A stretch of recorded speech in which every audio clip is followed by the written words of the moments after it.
for Iran to make a deal, warning them to do so before it is too late, after suggesting U.S. forces could continue to hit Iran with new attacks for the next 2 to 3 weeks. With us now is retired four-star General Jack Keane, Fox News senior strategic analyst and chairman of the Institute for the Study of War. General, great to have you here in the New York studio. Yeah. Where do you see this going next? Well, first of all, I thought that speech was, he really nailed it. And an update to the American people, clearly telling them, again, why are we doing this and how critically important it truly is for the stability of the Middle East and our own national interest. And then gave us a sense of where we are. And it is remarkable the success that we've achieved against Iran's arsenal that they had. Huge ballistic missile arsenal, huge drone arsenal, and certainly some other issues out there in terms of nuclear weapons and how we're going to deal with that, the Straits of Hormuz, et cetera. But I think we're a little over 30 days into this operation. We're clearly more than halfway. The timing he gets from his commanders. In other words, the president has always said this is a condition-based operation. I've assigned objectives for you to accomplish, and based on your accomplishing those objectives will drive the length of it. He has been told by Prime Minister Netanyahu they need 3 weeks. He's been told by Admiral Bradley Cooper he needs 2 weeks. That's the reason for the 2 to 3 weeks is taking place here, and he's going to let those assigned objectives drive the completion of this operation. And that is the right thing to do. Let the commanders make these calls.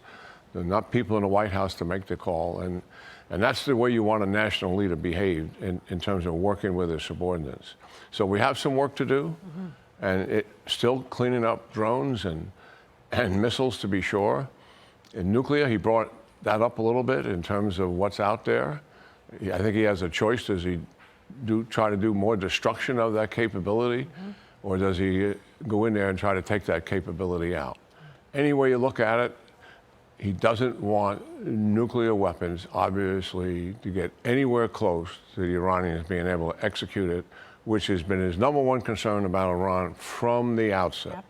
So we can have some assurance that he's not going to let that happen.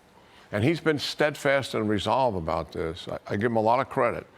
There's always impediments, there's always disappointments that take place, and he's got media pounding all over him, telling him there's no strategy here when there's a clear strategy. We don't have any objectives, and we have very defined objectives.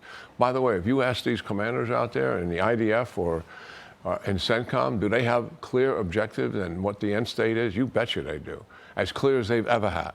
So that's all good news. Work to be done for sure here in terms of some presidential decisions about nuclear, Straits of Hormuz, how do we handle that? And also Carg Island, which represents 90% of the distribution of oil, just 16 miles off the coast of Iran.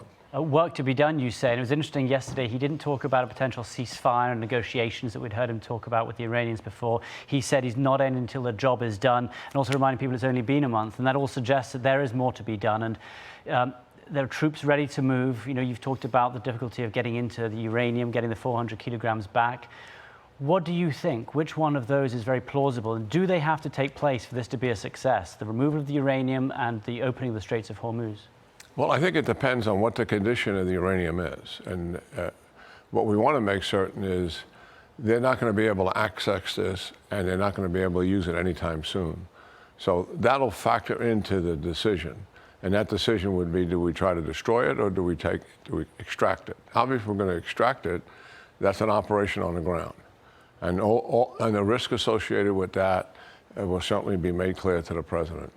Straits of Hormuz, I can't see us leaving the Straits of Hormuz in the hands of the Iranians, because it'd be clear to them and to the world that they can hold the Persian Gulf distribution of oil as a hostage to achieve their own political desires, and we cannot let that happen. We have very good plans to take that away from them. What do you say to the American public, some of which is skeptical about moving forward in this capacity? You mean with the American public moving forward in the way that President Trump detailed last evening? Yeah. Well, to me, it's just he's moving forward and accomplishing the missions that he set out for the American people, to what was critically important to us. And take away their offensive capability to attack us, certainly. Make certain that the Air Force and Navy do not exist in any manner of strength, and we have achieved pretty close to all doing that. You think of this. We wrap this thing up. Let's assume it takes 3 weeks. That's less than 60 days. Yeah.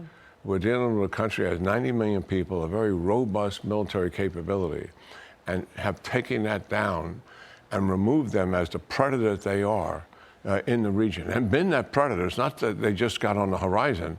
They have been there for 47 years, as we're all very familiar. 7 other presidents have had to deal with this predator. And none of them, not a single one of them, ever dealt with them consequentially. I will give you this. The threat that Iran has more recently has certainly increased in terms of ballistic missile development and nuclear capability. But still, if people had acted before, it's unlikely we would have had to act now.